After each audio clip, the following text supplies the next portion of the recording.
nosotros utilizamos cualquier tipo de energía, hacemos la quema de fósiles, petróleo, se generan emisiones de CO2. Entonces, este gas es el que se acumula y lo que originaría el calentamiento global.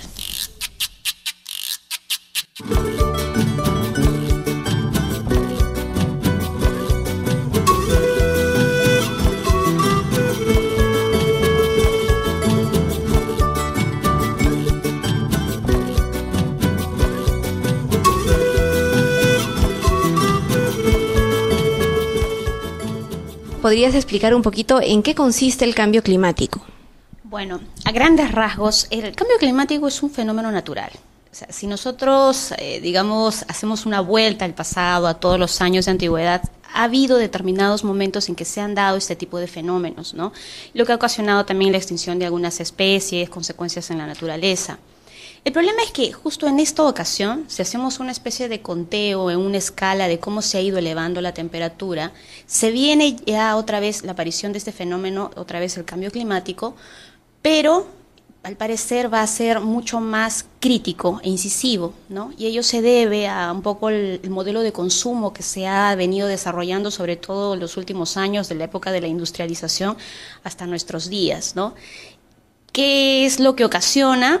Cuando nosotros utilizamos cualquier tipo de energía, hacemos la quema de fósiles, petróleo, ¿no? O estas energías primarias se convierten en secundarias y a la vez terciarias, como la misma electricidad, se generan emisiones de CO2.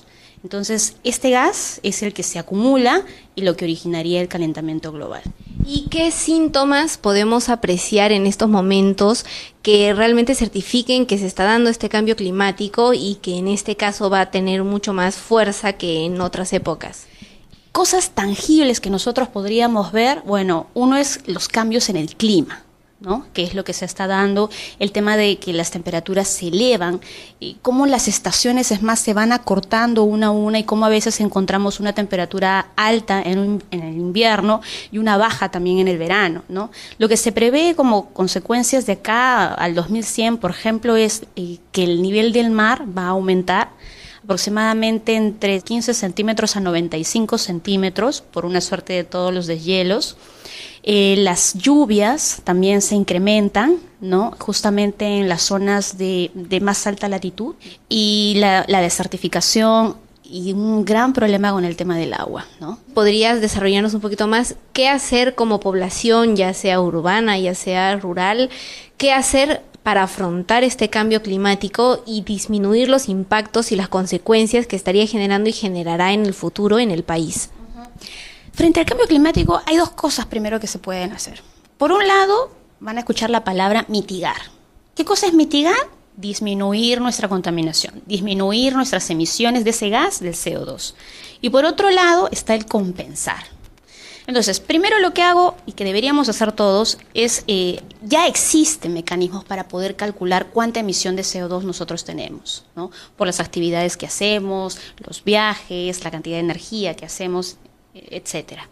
Entonces, mitigar lo que es apostar por una ecología practicable, es asumir todos los buenos hábitos que a veces nos dicen, y en la televisión también sale el tema de no gastar más agua de lo necesario, utilizar focos ahorradores, tapar la olla que se va a gastar menos energía, utilizar productos que no sean tan nocivos, tan químicos, apostar por los naturales. Todos estos consejos apuntan a emitir menos CO2 y a gestionar mejor tus recursos. Entonces, ese está por el lado de la mitigación. Pero para algunos, y yo creo que para la gente sobre todo de la sierra, es una muy buena alternativa ver por el tema de compensar. Es decir, si ya hay emisiones de CO2, ¿no?, que generamos y que generan otras personas en otras zonas, hay gente que tiene intención de compensar, es decir, lo que yo estoy emitiendo, mi huella de carbono, ¿cómo la podría, digamos, volverla a cero? Entonces, hay proyectos que se están desarrollando, que se están moviendo en el mercado de voluntario de carbono. Entonces, hay una demanda en otros países, bajo su responsabilidad social, que quieren ayudar a estos países, digamos, en vías de desarrollo, como es el caso del Perú, y lo que quieren es aportar, comprar estos bonos de carbono. Es decir, por ejemplo, la gente del campo podría organizarse en un proyecto de reforestación. ¿Qué pasa si nosotros llenamos un área más desierta de deforestación? Pues tenemos vegetación y esa vegetación atrapa el CO2. Entonces, ese proyecto viene alguien de afuera, se contabiliza cuánto CO2 está atrapando, o sea, está siendo mejor para el medio ambiente y alguien compra esa cantidad de CO2 que atrapa, que son los bonos de carbono, por ejemplo. Entonces reciben el dinero, esa comunidad, esa población, porque pueden ser privados, públicos, pueden organizarse de la manera que sea, pero lo ideal es, y lo importante es mostrar esta suerte de adicionalidad, o sea, qué beneficio. No es una suerte de lucro únicamente, o sea, ojo, no es el aspecto económico el más fuerte, sino este convencimiento a que es una forma para poder compensar, para poder enfrentar una medida a este cambio climático. Entonces hay una inversión económica y que esto genera trabajo, ¿no?, para la gente de la zona, genera mayor bienestar, fortalece la organización en las comunidades, en el sector rural, ¿no? Y sobre todo le hacemos un bien a nuestro planeta, ¿no?, y a nosotros mismos por consecuencia como peruanos.